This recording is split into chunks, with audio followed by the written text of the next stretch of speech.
Digamos, este libro, escrito antes de la campaña electoral del año pasado y el año que hemos vivido, un año largo de gobierno, es básicamente el relato de una historia de muchos, de muchas, una generación entera de revolucionarios latinoamericanos, los que están de mi edad, muchos en Colombia no están, no pueden estar, fueron asesinados, tuvieron que irse. Hubo una especie de vacío generacional cuando se hacen reuniones del progresismo en Bogotá, en algún lugar de Colombia, siempre hay una enorme diferencia de edades, un bache, o muy jóvenes o muy viejos. La- Ese espacio medio prácticamente no existe. Y no existe porque fue aniquilado, literalmente, siguiendo una vieja consigna, un viejo episodio por allá de los años 65 en Indonesia, cuando exterminaron todo un partido político, allí con unas cifras terribles, 500.000 asesinados. Partido sin armas, sin pretender hacer ninguna lucha armada, voluminoso, el mayor partido comunista de la historia. Esa práctica se irradió a Colombia también y fue aniquilado todo un partido y con ese partido también toda una generación que marca uno de los episodios de la violencia, el exterminio de la Unión Patriótica y el exterminio de una generación de la cual yo apenas soy un sobreviviente. Por eso tiene alguna importancia el libro, porque el libro es como una bisagra, coge dos momentos de la historia. Uno le llamaré muy clásico, el siglo XX, y otro que está por escribirse, muy, muy libertario, sin ataduras, que es lo que estamos viviendo del siglo XXI. Y por eso, porque mi vida y la de mi generación hace parte de esa bisagra, es que yo creo que es importante escribirla precisamente para que los jóvenes de hoy puedan mirar un poco hacia atrás, una experiencia, con sus fracasos, con sus éxitos, con su heroísmo y con sus cobardías, puedan escribir las páginas que sigan hacia adelante. Y nosotros podamos dejar ese testimonio, por eso somos la generación bisagra, un testimonio hacia adelante que tendrá que recorrer unos caminos quizás muchísimo más difíciles que los nuestros, quizás por lo que uno puede ver en la sociedad contemporánea. Aquí recogí una frase de José Eustacio Rivera que siempre repito por allá. Eh, Antes que me hubiera apasionado por mujer alguna, jugué mi corazón al azar y me lo ganó la violencia. Punto. Es un poquito ese primer signo de la generación del siglo XX, que quiso quizás por influencia de la Revolución Cubana y en medio del contexto de la Guerra Fría hacer una revolución con las armas. Ahí todavía está escrito y aún permanece esa frase para evaluarla, la frase que decía que realmente no se puede reformar un Estado si se quiere hacer de verdad una revolución, sino que tiene que cambiarse uno por otro. Bajo esa idea, cambiar un Estado por otro, pues toda una generación latinoamericana se lanzó a las armas. Desde el mito, desde los mitos, el Che, etcétera, hasta la realidad de lo que significaron miles de jóvenes, hombres y mujeres en las cordilleras de los Andes, en las selvas, eh, tratando de ver el mundo, porque así fue, conectados muy intensamente con un mundo que se movía también. Es una época de jóvenes. Siempre he repetido aquí y allá que cuando la juventud es vanguardia, lo que hay son revoluciones. Cuando la juventud es retaguardia, lo que hay son contrarrevoluciones, fascismos. Esa juventud vanguardia del entonces, 60, 70, 80, hasta ahí, pues hizo una nueva cultura, indudablemente, generó la marca de la música que se escucha a nivel mundial. Aún viejitos tocan aquellas canciones donde se inició una revolución cultural, no solo la que explícitamente en China se llamó así, sino en todo el mundo. Una revolución cultural cuyos efectos aún no terminan. Quizás no se midió, como decía la frase, en el reemplazo de un Estado por el otro, sino que se midió por el cambio cultural de la existencia humana. Un cambio cultural que aún vivimos hoy como los ecos, que aún marca las posibilidades del futuro. Fue ahí, en ese inicio, en donde América Latina tuvo cabida, tuvo un papel, que comenzó una época que no tuvo el resultado exitoso en lo que podríamos llamar la lucha política, sino que tuvo un resultado muy exitoso en lo que podríamos llamar la expansión cultural. La libertad la que se puso en el centro de la palabra, la que se puso en el centro del corazón. Los latinoamericanos, sobre todo aquí los caribeños, nos gusta la palabra hablada. Hablamos más que escribir. Nos gusta la palabra escrita.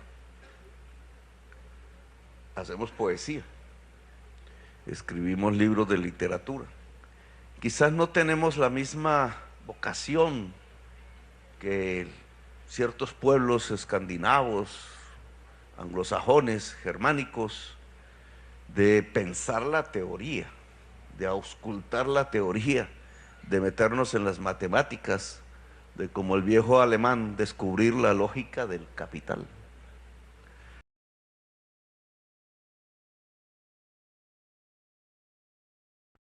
Quizás a aquellos pueblos les faltó la sensibilidad nuestra.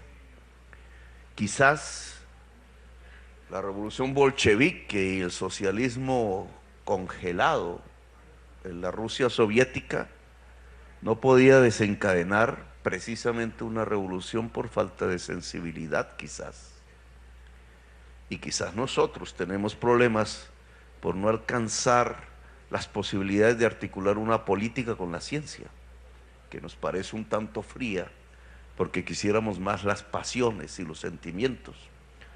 Quizás un señor como Carpentier, que leí en mi juventud, que es parte de algo que América Latina tiene que reivindicar con mucho, es pertinente para este acto, como el boom latinoamericano, que así se llamó, el boom de la palabra hablada y escrita.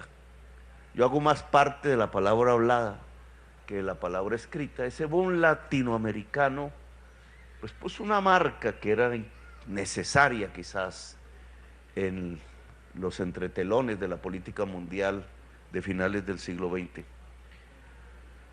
Quizás la palabra escrita, la palabra hablada y la palabra pensada y reflexionada son absolutamente necesarios para construir un relato integral de los cambios del mundo de hoy.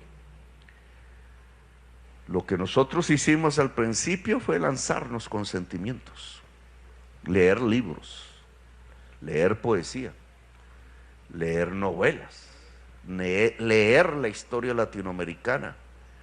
En esos pueblos del Caribe nos lanzamos a hacer una revolución. Algunos la hicieron, otros nos quedamos medio en el camino.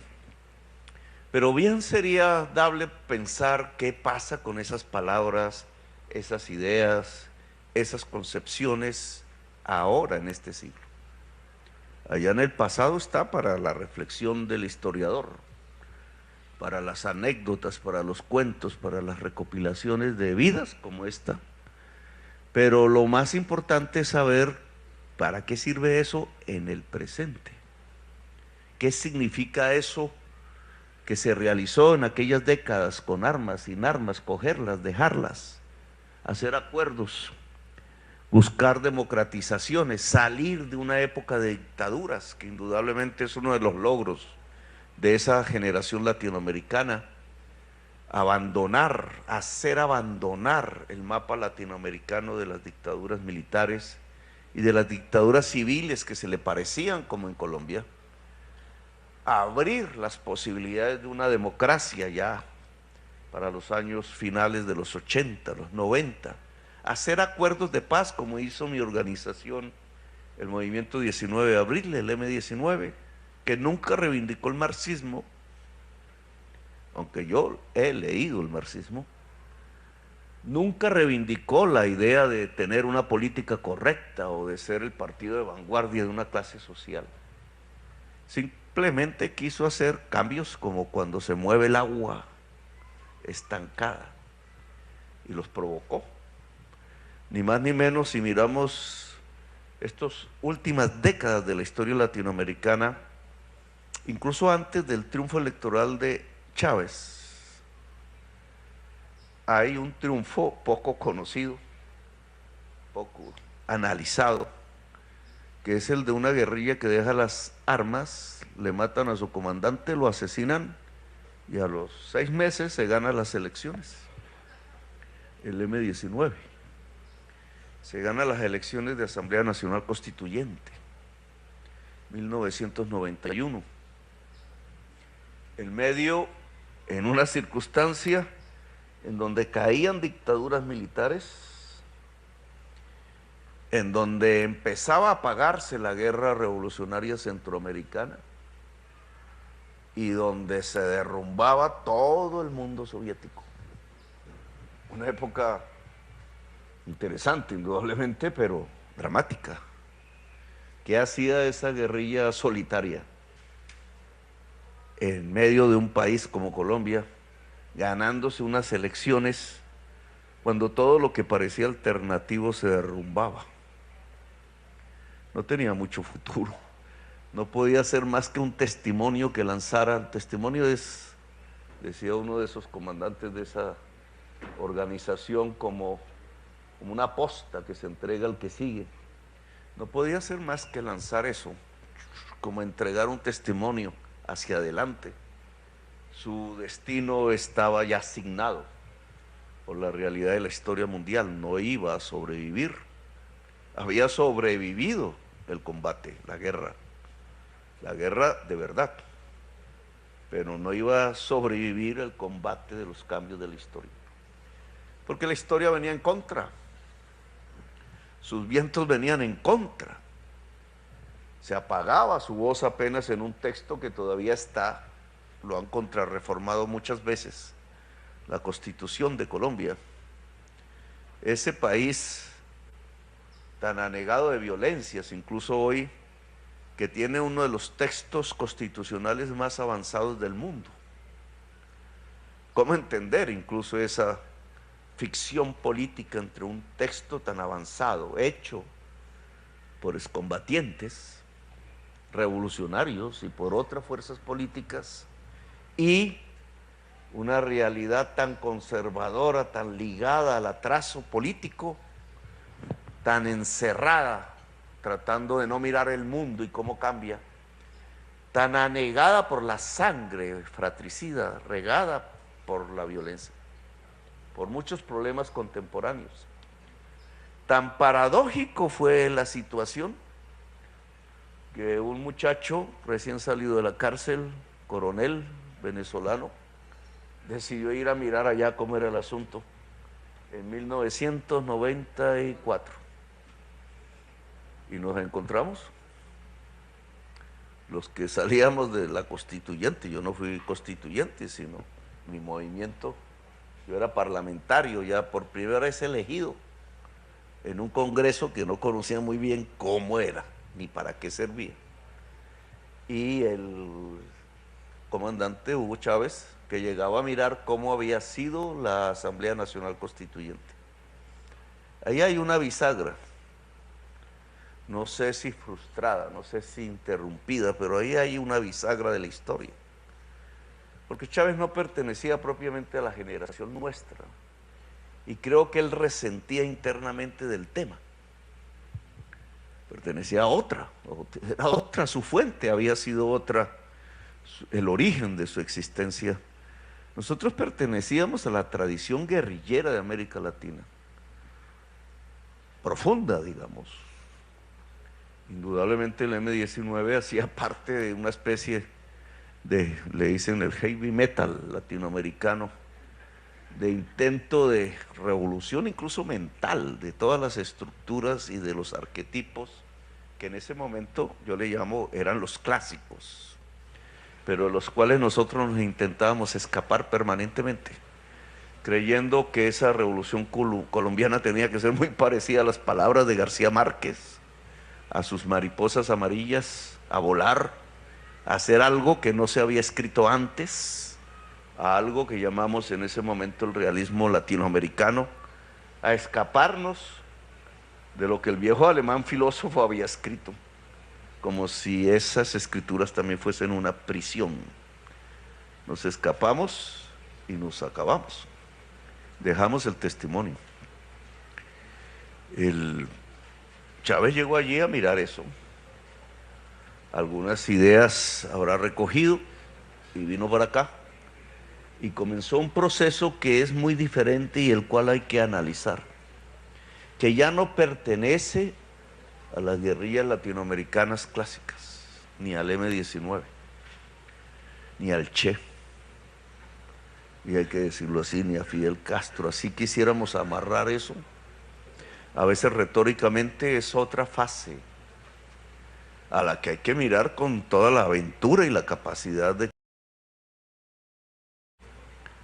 Lo que siguieron fueron triunfos electorales, aquí, allá, por doquier. Nosotros los veíamos por televisión.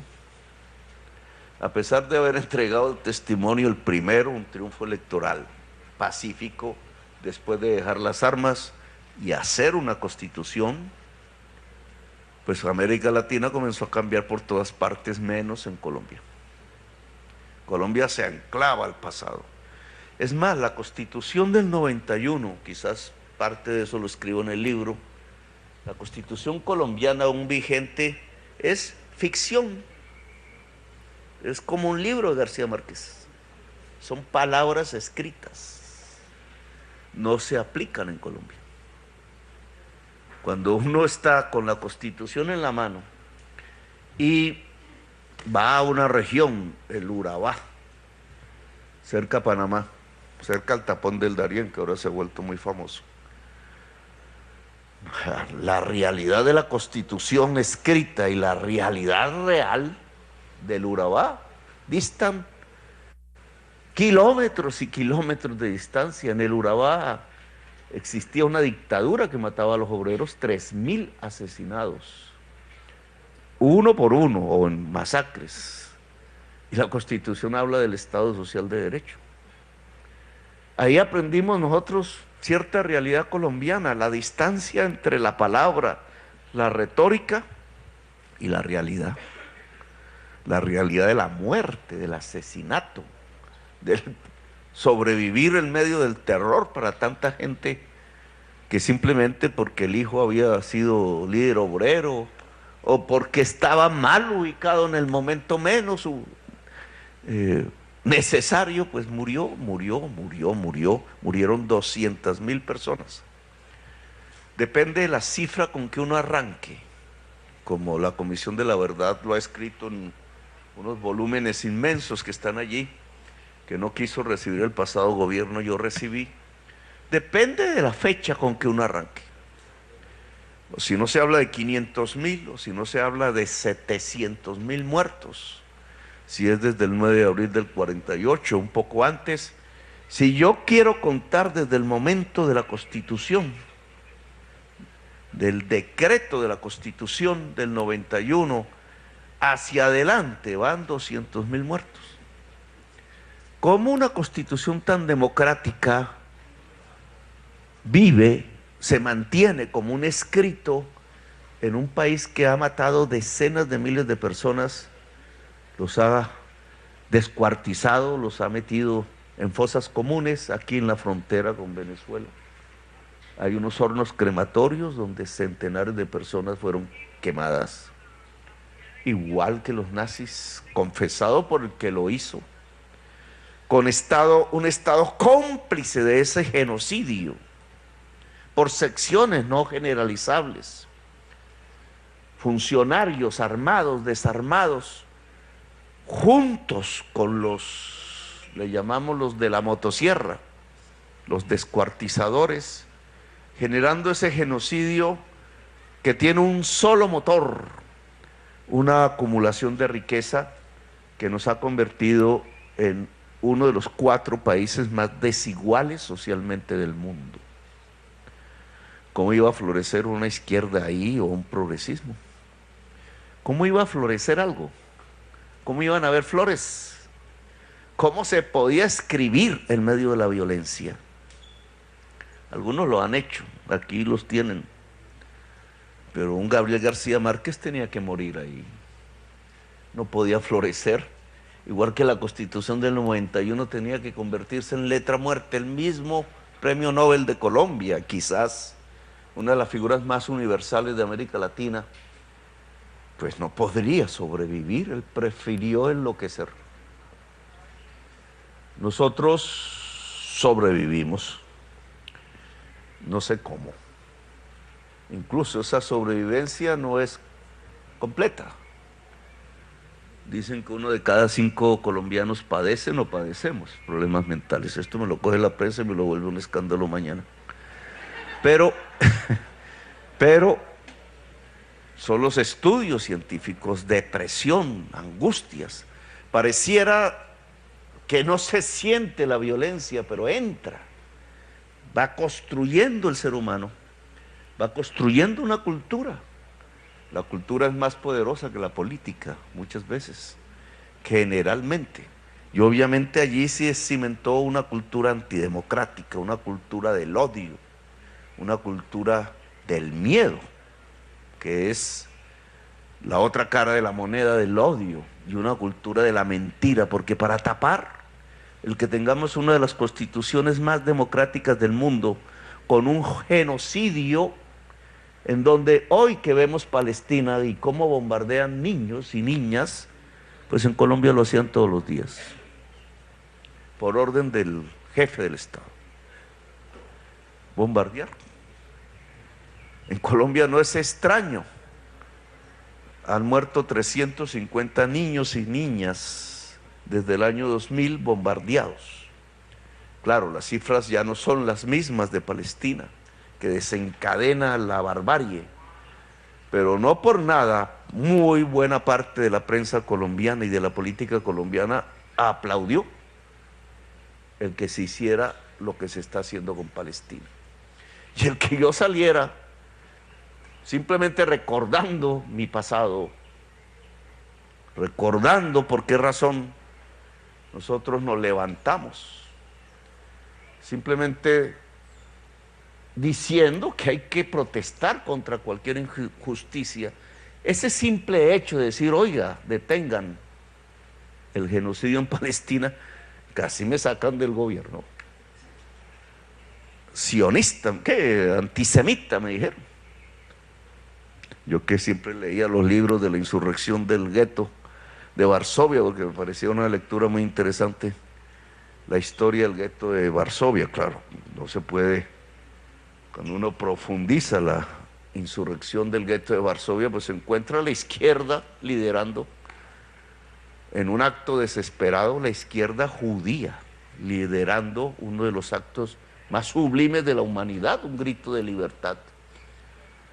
Pero ellos allí confinados, ellos allí a punto de morir, ellos en las últimas circunstancias, en donde a un ser humano no le puede caber más sino el dejarse matar o el insurreccionarse, pues allí se insurreccionaron. ¿Qué diría uno de esas voces si las trajera al presente y las pusiera en Gaza? Pues yo las recordaba y simplemente dije como jefe del Estado que ahí hay una barbarie, y me cayó la mayoría del establecimiento colombiano, y ahora lo entiendo por qué. Es que ellos estaban acostumbrados a bombardear niños y entonces no les parece anormal lo que están viviendo en Gaza. Pues esa contradicción entre la constitución que hizo el M-19, pioneramente en lo que yo he denominado la primavera latinoamericana, con otras fuerzas, porque no fuimos únicos, sino que abrimos no el escenario del partido único, que era lo clásico en ese momento, derrumbándose ya en la Europa Oriental y la Unión Soviética, sino una posibilidad pluralista, y ahí lo que puede ser una ingenuidad si se mira el gobierno mío hacia el futuro, cuando lo miren desde lejos. Qué ingenuidad, porque recordarán la primera frase de la Revolución Clásica: es que no se puede reformar un Estado sino reemplazar un Estado por otro. Quizás acertemos, quizás no. Veamos un poco, y discúlpeme el trazo biográfico, pero el hoy, lo que acontece, no tanto el análisis del pasado. Del análisis del pasado solo recordaría una frase teórica: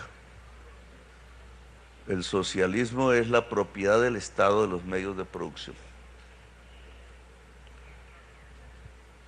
Y ahí un concepto teórico construido allá en Europa. El cambio es el cambio de las relaciones de producción. Eso casi no cabe en la poesía, ni en la literatura, ni en la novela. Es difícil explicarlo. Pero si lo traigo a tiempos actuales, ¿en qué quedó ese relato? Las relaciones de producción o el socialismo es la propiedad estatal de los medios de producción. Pura teoría. Esa teoría puesta a los ojos de hoy, diría uno, pues fracasó. Una frase. Me puse a leer el COVID en Italia, porque me dio el COVID, casi me mata. En Italia me puse a leer pues los 3 tomos del Capital. Tuve tiempo. El tercero es aburridísimo. No, eso es un poco de su borrador ahí todo metido en un libro. Pero ahí trataba de mirar un poco dónde podía existir una frase similar. Realmente no está escrita ahí, no la he encontrado. El hombre se abstenía de definir cómo sería el futuro, y lo hacía porque se consideraba un científico. Lo que quería era ver las leyes de lo que estaba viviendo, de tal manera que todavía hoy no se ha podido sobrepasar un análisis con la profundidad que él realizó sobre el presente, la lógica del capital. Lo traigo a cuento porque él nunca dijo que el socialismo era la propiedad estatal de los medios de producción. Acabo de leer ahí, después de la aburrición del tercer tomo, nada se parece a los libros de García Márquez, que dice el modo de producción de trabajo asociado. Eso es muy diferente. Quizás esa era su idea en el siglo XIX. Simplemente el trabajo asociado y libre. Y libre.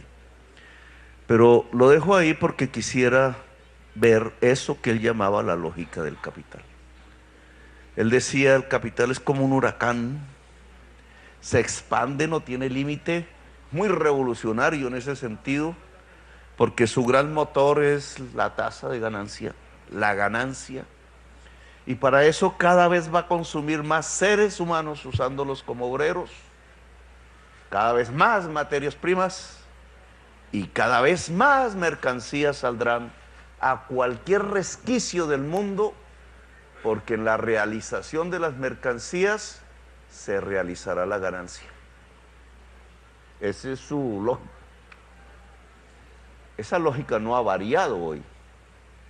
Solo que si yo la pongo en contexto con lo que estamos viviendo en estos años del siglo XXI, en lo que pasa en Gaza, en lo que pasa en Ucrania, en lo que pasa en la economía y en la política contemporánea, y en lo que entonces nos afecta, si uno es un presidente de un país como Colombia, pues ahí tenemos algo que quizás en el siglo XX no imaginábamos, ni está escrito en la Constitución, ni yo lo viví en esa parte de la bisagra del siglo XX, ni ningún movimiento revolucionario radical o no radical, ni pacífico ni armado.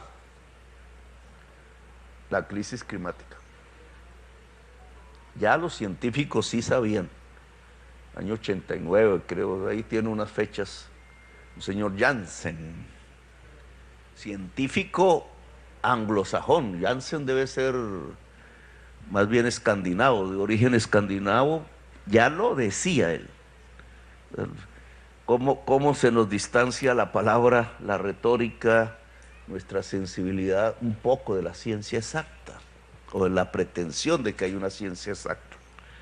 Pero Janssen, que yo creo que políticamente muy poco tiene que ver con nosotros, pegó un campanazo que después fue replicado al principio con baja voz hasta que la ciencia gritó. Y aquí este es un primer elemento que me parece fundamental para el progresismo de hoy, porque en la bisagra del siglo XX nosotros creíamos que estábamos aplicando una teoría científica. Yo creo que sí la aplicábamos, pero era una ciencia incompleta. Todo el accionar, la táctica, etcétera, estaba guiada por lo que llamábamos la praxis, es decir, por estar iluminados, entre comillas, por una teoría que tenía sus complejidades, sus recortes, pero hoy hay una teoría científica, que otra vez replica por todos los rincones de la humanidad. Es la teoría de que al emitir gases efecto invernadero que provienen del petróleo y del carbón, y aquí el petróleo, ustedes tienen mucho petróleo, nosotros tenemos muchísimo carbón. Mire cómo estamos en uno de los ombligos de la problemática actual, en este Caribe. Cómo al emitir eso allá a la atmósfera se produce un calentamiento global, dice la ciencia, que puede provocar la sexta extinción, incluida la de la especie humana. Ciencia, biólogos, gente de expertos en clima, geólogos, químicos, físicos, etcétera, matemáticos, modelos inmensos en las universidades del norte, explorando a través de la articulación de las variables y la correlación estadística los diferentes escenarios que traería el cambio que nos parece frágil de 1 grado centígrado, de 2, de 1,5, de 2,5, en las consecuencias sobre la vida en el planeta Tierra. La ciencia está ahí, su panel de expertos, miles y miles de científicos juntándose a través del trabajo libre asociado, que es cerebral. Solo que ya no le ponemos la marca que es, colaborando para encontrar lo que nos puede acontecer, lo que ya nos está aconteciendo.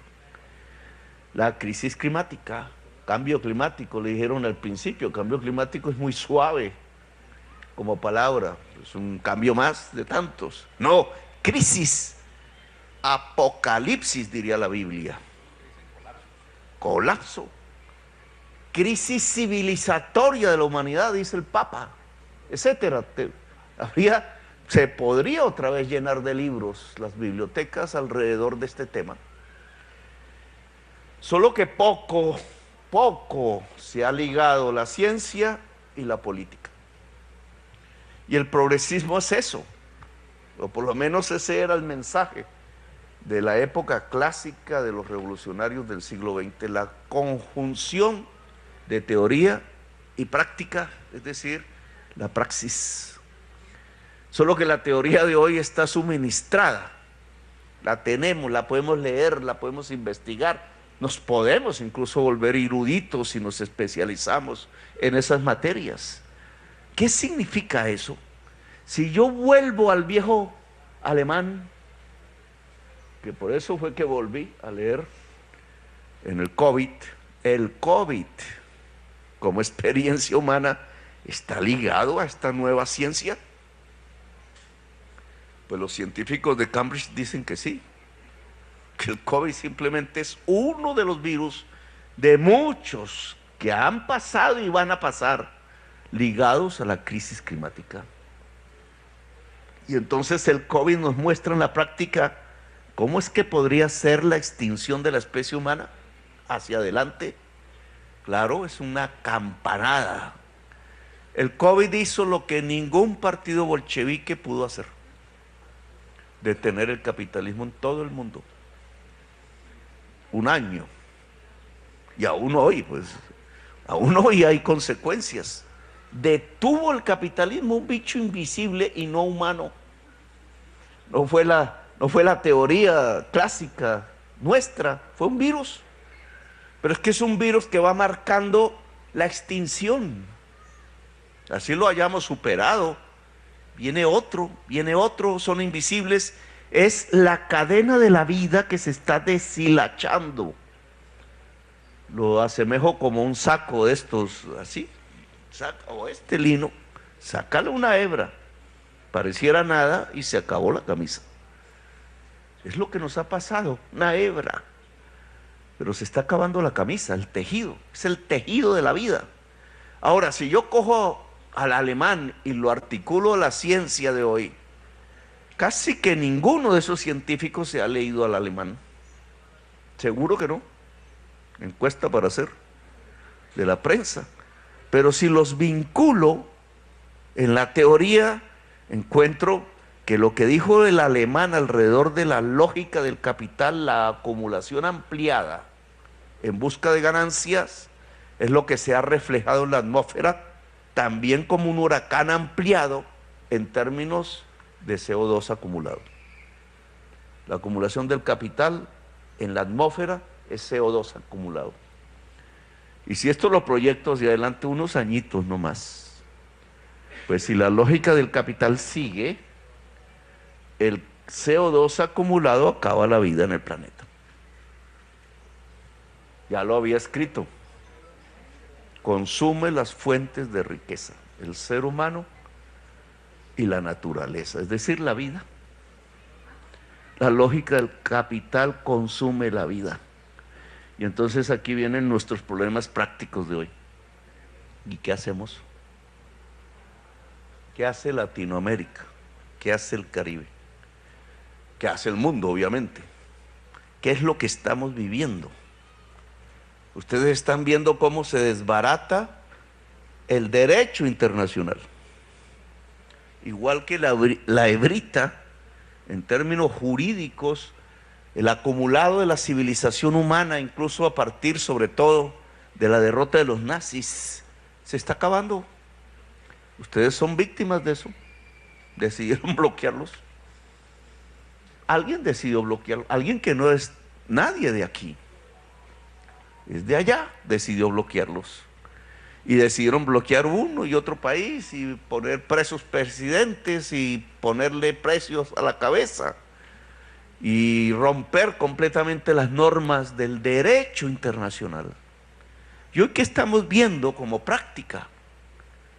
Delante de nosotros mismos, un señor loco que se llama Netanyahu, que es capaz de atraer la alianza de los Estados Unidos solamente porque el capital israelí o solidario con el capital israelí, es dueño de la banca norteamericana. Tengo que recoger al cantante Roger Waters, ¿cómo es? de Pink Floyd, porque ningún hotel de Bogotá le admite dormir ahí. ¿Por qué? Porque decidieron vetarlo porque defiende a Palestina. Eso es derecho internacional, eso es democracia. Entonces es una solidaridad a la inversa, tratando de que no se diga que están haciendo lo mismo que Hitler hizo con el pueblo judío. Es decir, que estamos ante un genocidio y que está avalado por quienes hablan y hablan todos los días de democracia. Una paradoja total. Entonces a nosotros nos califican y ellos no se dan cuenta que están matando muchísima más gente.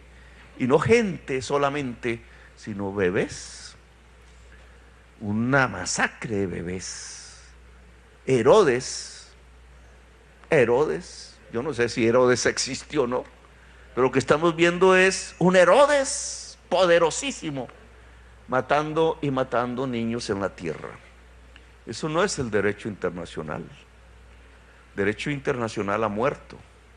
Le decía, porque tuve la oportunidad, me invitaron, yo no sé por qué me invitan, pero me invitaron a una cosa que llama la PEC ayer, antes de ayer. Es un foro del Pacífico. Entonces los pueblos del Pacífico, no todos, es un club exclusivo. Nosotros llevamos 28 años pidiendo que seamos miembros plenos, y no, Colombia no les parece. Entonces solo invitan a Colombia. Ustedes me invitaron. Allá está Chile, Perú, México, Estados Unidos, Canadá, y se va uno por el otro lado, Australia, Rusia, China, Japón, mejor dicho, y todos así sentaditos en una mesa. Yo dije, miércoles, eso va para mi libro. Ahí está, en el curubito del poder mundial, que es obviamente la olla del Pacífico. Nosotros los pobres, los países, es más, el Pacífico colombiano es la parte más pobre de toda la olla del Pacífico. ¿Saben por qué?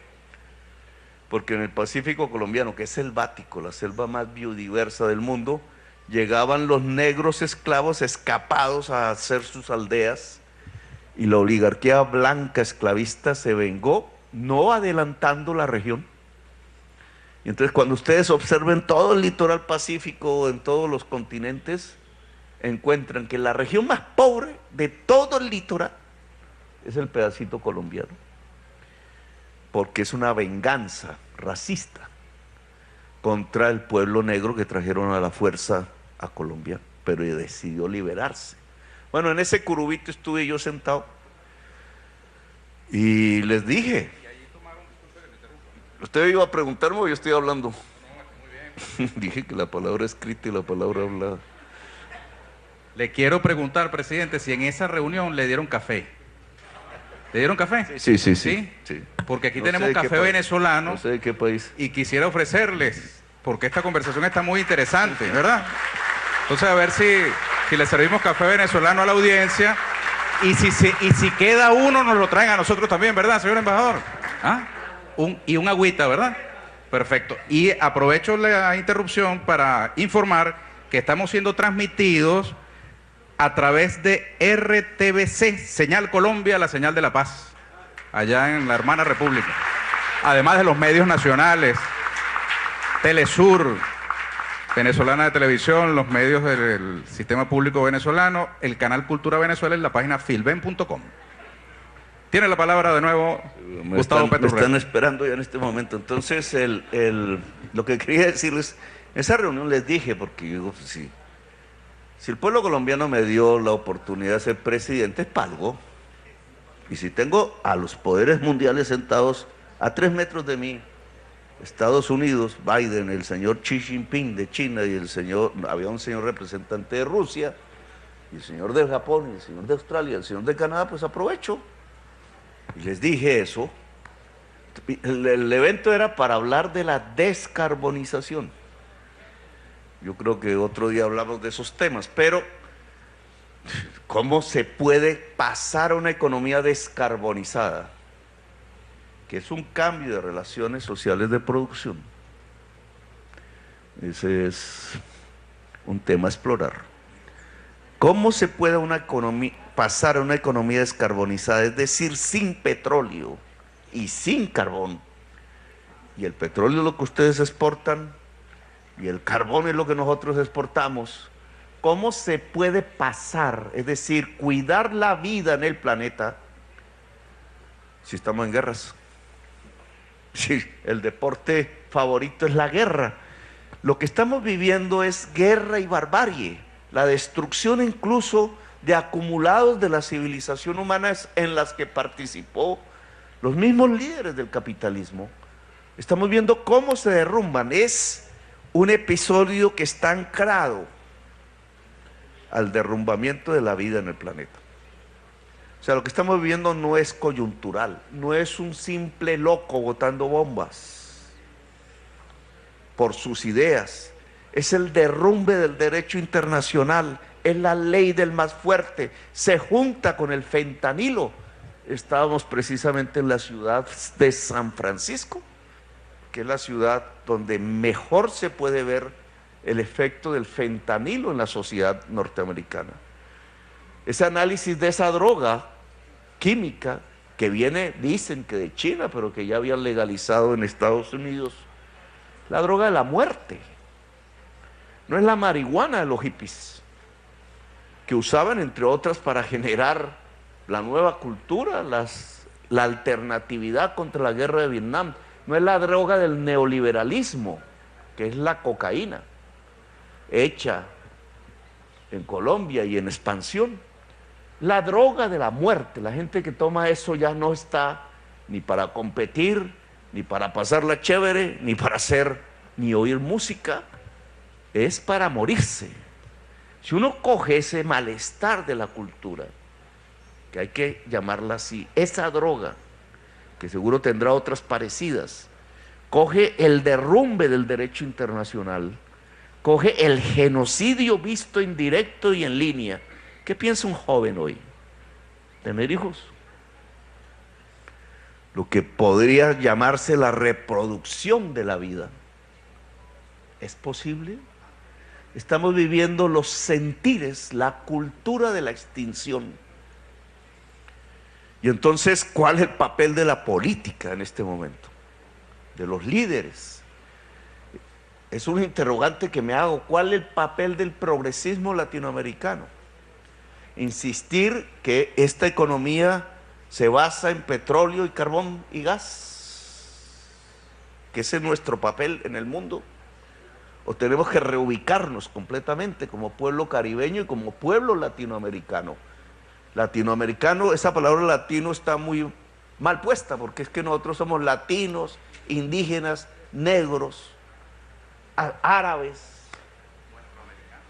Los primeros conquistadores españoles, las tropas españolas que llegaron por lo que hoy es Colombia y aquí, eran los moros del sur de España.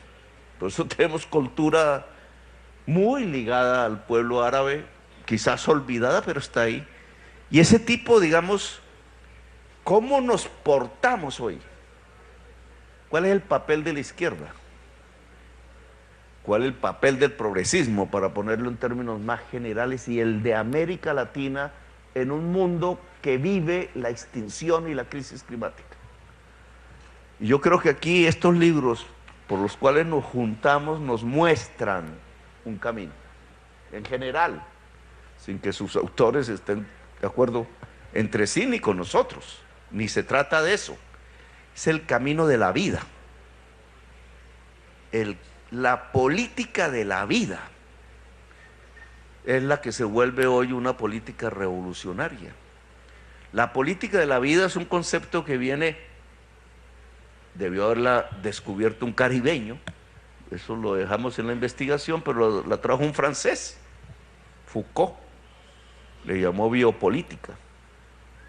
Quizás alguien esté detrás de ese término antes que Foucault. Él la vio como lo contrario, lo vio como la manipulación desde el poder de la vida, y lo calcó de los nazis, lo estudió de los nazis. Cómo el poder puede manipular la vida y convertir la biopolítica en una thanatos política. Pero bueno, hoy nosotros podríamos ser a escala mundial la posibilidad de construcción de una política de la vida, lo cual implica integrar la humanidad, lo cual implica pensar Latinoamérica, o como queramos llamarla, en este nuevo contexto. No es cómo se reemplaza un Estado por otro, la teoría clásica. Es cómo logramos ahora juntar la humanidad para imponer la vida en el planeta Tierra. Es capital versus vida. Alguien diría clásicamente y me discutiría, no, es capital contra proletariado.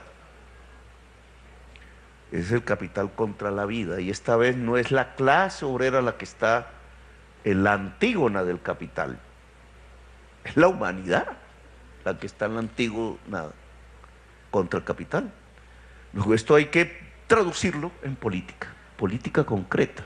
¿Cómo Venezuela puede ser una Venezuela sin petróleo? No porque no haya petróleo, sino porque lo dejamos de usar. Como Colombia, y miren los problemas que he tenido, puede ser una Colombia sin carbón y sin petróleo. 60% de nuestras exportaciones. Pensar eso ya es pensar una revolución, un nuevo país, un país diferente, una humanidad que se asienta en ese país, en ese territorio, que se vuelve diferente porque se vuelve un amante de la vida, de la existencia, la reproducción de la vida. Hay un marxista, entre otras costarricense, de origen alemán, Hinkelhammer, que murió hace poco, que ya lo había escrito.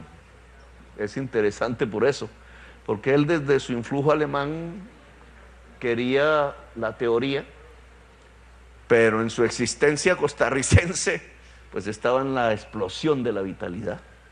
Y entonces al juntarse esas dos cosas generó, digamos, una literatura que es importante leer hoy, porque él establece que el cambio tiene que hacerse como una reproducción de la vida, no como una reproducción del capital, sino como la reproducción de la vida como eje central de la nueva política en nuestros países.